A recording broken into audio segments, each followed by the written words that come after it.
Si ustedes recuerdan el pasaje de la primera lectura del libro del Apocalipsis de hoy jueves, de la 34ª semana del tiempo ordinario, pronuncia ese grito: cayó la gran Babilonia. Esas palabras, cayó Babilonia, las pronuncia Isaías cuando consuela al pueblo. Entonces Isaías, disculpen si es un poco denso, Isaías hace ese grito que hemos escuchado hoy en el capítulo 18 y fragmentos del 19 del libro del Apocalipsis, la lectura de hoy jueves de la 34ª semana. Cayó Babilonia. Y entonces hay que preguntarse qué significa Babilonia. Y para entender a Babilonia, nosotros teníamos en días previos esa charla de las dos ciudades. Y entonces Babilonia representa la ciudad orgullosa, la ciudad soberbia, la ciudad que se rebela contra Dios, que ignora a Dios. Diríamos la ciudad, entre comillas, de un humanismo antropocéntrico. Dios no es el rey en esa ciudad.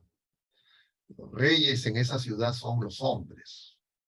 Los hombres como en los imperios caldeo, asirio y asirio, y también en el persa, y también en el romano, y también en el griego, se consideran dioses.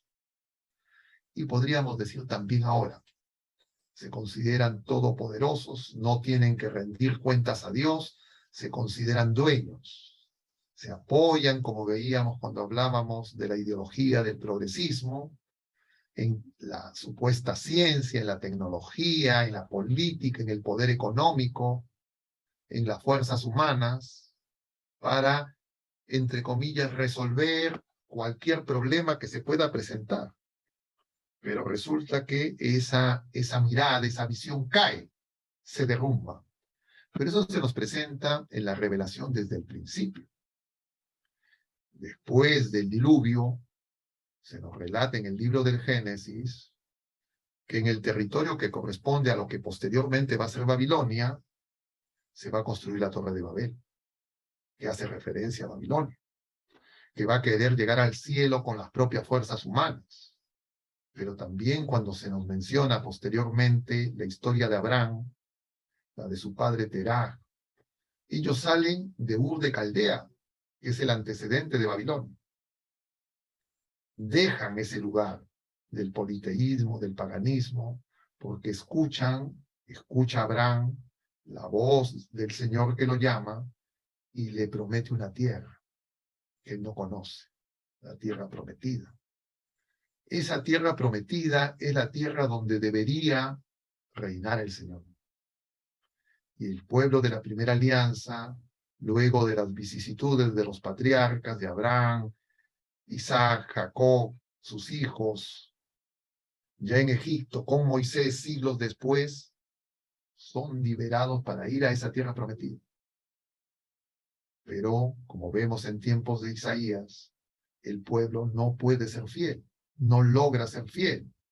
Y entonces el Señor suscita profetas como Isaías para que le adviertan al pueblo. Pero en el combate espiritual, librado por Jesucristo, que se nos presenta en el tercer Isaías, en la figura del siervo de Yahvé. Y nosotros, no en el tiempo de Adviento, sino en el tiempo de Cuaresma, durante la Semana Santa, contemplamos en la primera lectura del lunes santo, del martes santo, del miércoles santo y del viernes santo, en las primeras lecturas, los cánticos del siervo de Yahvé, de los que habla Isaías en su tercera parte, es decir, a partir del capítulo 55 al capítulo 56.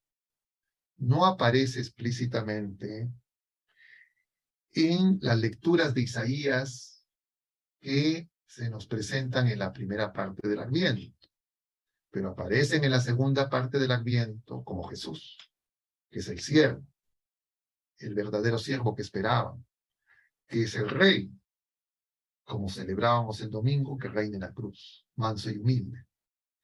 Y entonces entendemos que el Adviento es el telón de fondo para la vida de fe, para la vida de todo bautizado, de la iglesia peregrina y de la humanidad entera, y por eso es como empezamos el año litúrgico.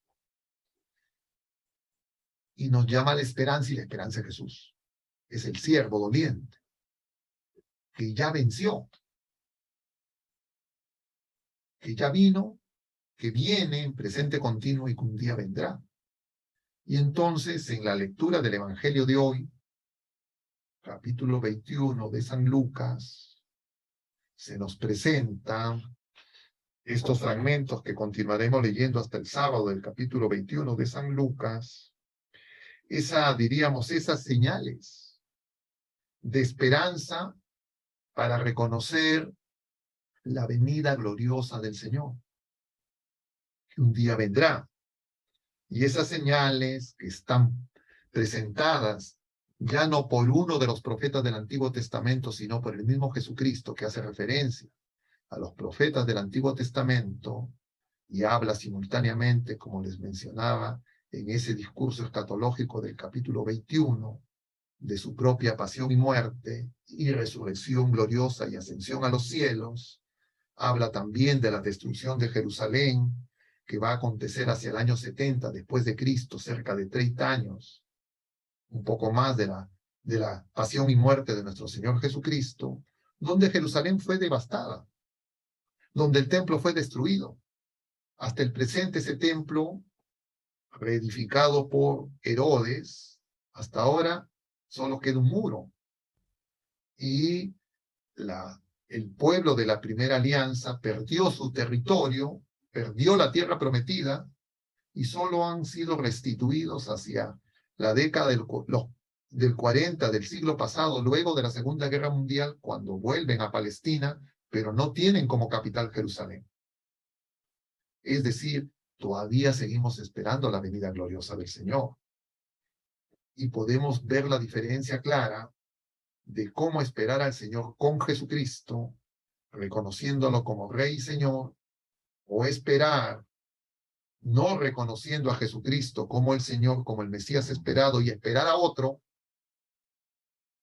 o no esperar a nada sobrenatural, no esperar la acción de Dios, sino simplemente quedarnos en los esfuerzos humanos, en un mundo neopagano donde el Señor ha sido desplazado del corazón de los hombres, repitiendo el error del pueblo de la primera alianza.